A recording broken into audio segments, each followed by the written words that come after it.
Dewasa itu panjang dan besar, panjang dan besar, panjang dan besar. Guys, I have a problem for you. Gue punya masalah dan banyak mungkin yang mempunyai masalah diputuskan sama pacaran cuma gara-gara satu kata. Dewasa. Ada orang yang umurnya sudah tua 50 tahun tapi dia belum dewasa. Ada orang yang umurnya 2 tahun tapi dia sudah sangat dewasa. Ada orang yang umurnya masih di bawah 17 tahun tapi sudah nonton film dewasa.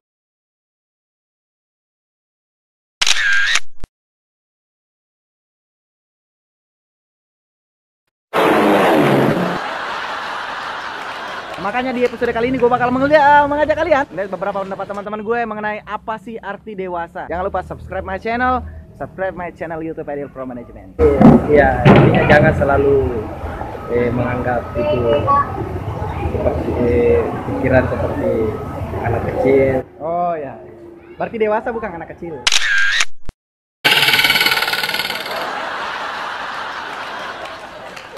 Orang dewasa itu berpikiran lebih ke atas, tidak terlalu di bawah, tidak memandang orang lain rendah, tapi di atasnya lebih bagus.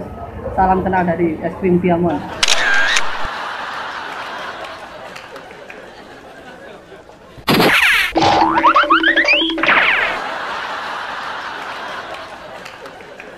Biasanya bisa membedakan mana yang benar dan mana yang salah. Ya. Positif bisa membedakan mana benar mana yang salah. Berarti di dunia ini belum ada orang yang dewasa. Karena Belum ada yang benar semua. Coba Garek pas di ujian. Nggak ada itu benar semua. lagi. Oh, okay. Kalau dewasa menurut saya harus panjang dan besar. Kamu jangan salah paham, harus berpikiran panjang dan berpikiran besar. Oh, kira tumian panjang. Salah ya, dewasa itu 10.000, anak-anak 2.000. Hah?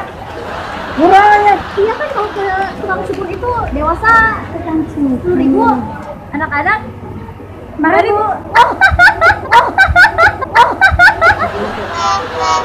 Wah, ketunya. Murahnya 10.000.